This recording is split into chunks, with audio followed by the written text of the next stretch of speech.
Hi there, I'm Pastor Carl Lewis, Foundation for Life. Thank you for joining me today.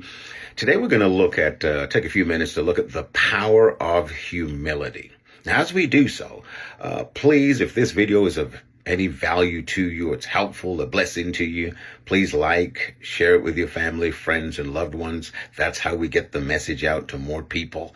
Also, subscribe to our page if you've not already done so. And as I do so, thank you to those of you who already subscribed to our page. Also, hit the link below to the YouTube video that's in the link below. And also subscribe to our YouTube channel. Would really appreciate it. Lots of excellent content under about 3 or 4 different categories we know will be a blessing to your life. So check it out. Now, this thing on humility, it's got to be important to us because it's important to God. And it's a major attribute that determines the quality of our life and the quality of our families, the quality of our relationships. In fact, we alluded to it last time when we recognized what set David apart was his humility. Now, it's important to understand humility does not mean someone who's a doormat for everybody or someone who just lays down and lets people beat and pound on them. No, it is a quality of heart that is very strong, very powerful. What do I mean by that? The humble person is able to manage his or her emotions. The humble person is not moved by just mere externals. Their value system is not based on pleasing people or what's the current fad of the day. The humble person, we could say, is in touch with what pleases God. In fact, an amazing thing, David would later make many mistakes in his life and do some horrendous things. But you got to understand the quality of heart that God said. He said, he's a man after my heart. What was it? It's a spirit of humility.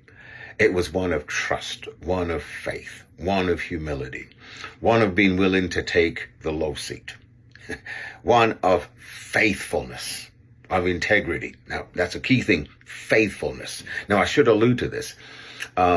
David was found, the first time we really hear about him, he was found taking care of his father Jesse's sheep. See, and you could see he was faithfully attending to that responsibility. Now, as soon as he was anointed, think about this in 1 Samuel chapter 16. Now, he was anointed. So now the mantle, the anointing, the power of leading a nation came on him. He didn't immediately step into the activities of that office.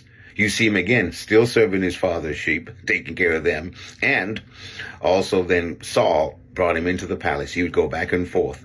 See that? So he was in a place of service and served faithfully. So you got to underscore that. Serving where he was placed. And that's a critical lesson for all of us to serve, to realize and to develop in our lives. So in our families, God, one of the traits to develop is a faithfulness to the people God entrusts to us. And just this thing on faithfulness, on humility, and the opposite to humility is pride. And a few verses I want to bring to your attention is, let me start with this one. I think it's an interesting one. Proverbs 15:25 says this: "The Lord tears down the house of the proud, but maintains the widow's boundaries." Isn't that interesting? 15:27 says this: "Whoever is," no, let me skip over that, excuse me. Yes, Proverbs 16:5 says this: "Everyone who is arrogant in heart," see, that's where pride is, it's in the heart, "is an abomination to the Lord. Be assured he will not go unpunished."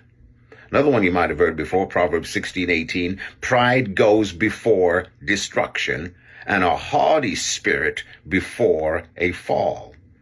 And Proverbs 11 verse 2, "When pride comes, then comes disgrace, but with the humble is wisdom."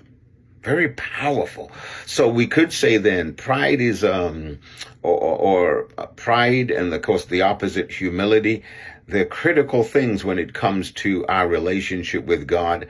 And they're key factors that God is looking for in our hearts and in our lives. And practically speaking, in our families, no matter, what part you are in a home, in a family, we've got to maintain a humble spirit, which means we're willing to be taught, we're willing to be corrected, we're willing to manage our emotions so we don't fly off the handle to those in our homes, be it our spouse, our children, other relatives. It also means being willing to hold what you think is an important opinion, sometimes keeping that to yourself. See, a pride, so think about this. Oftentimes I think we have an inflated opinion of our opinions. Some people think, well, people really want to know what you've got to say. And I've learned over the years, to really manage that in my own life, in that I very rarely give my opinions unless they're asked for. See, because I realize, unless people really want to know what I've got to say, if they want to know, they're going to ask me. So sometimes pride is someone insisting on their way, insisting on being heard, insisting on giving their impression of something, especially when it's, oftentimes it's critical. So we've got to really manage that and really be careful of that we resist. And a prideful, arrogant, know-it-all, unteachable spirit. And be those people who are people of humility. We're willing to serve. We're willing to be faithful. Now, isn't that important in our families? That no matter who you are in the family, you're there as a servant, a husband, a wife, children, all the relatives in the family. We're there to serve one another. That humble spirit in every person, and also taking that out into the other relationships in our lives, developing an attitude of humility, I'm telling you, will enrich, uplift, build up our relationships in our families, our marriages, our home, so that they're not overtaken with the curse, but it will be full of the blessing of God. Man, I hope this helped you. Again, check the link before. Like this video, pass it on, and let's grow in the things of God. Build strong, resilient, powerful homes with a heart of humility, faithfulness, and teachableness. See you next time.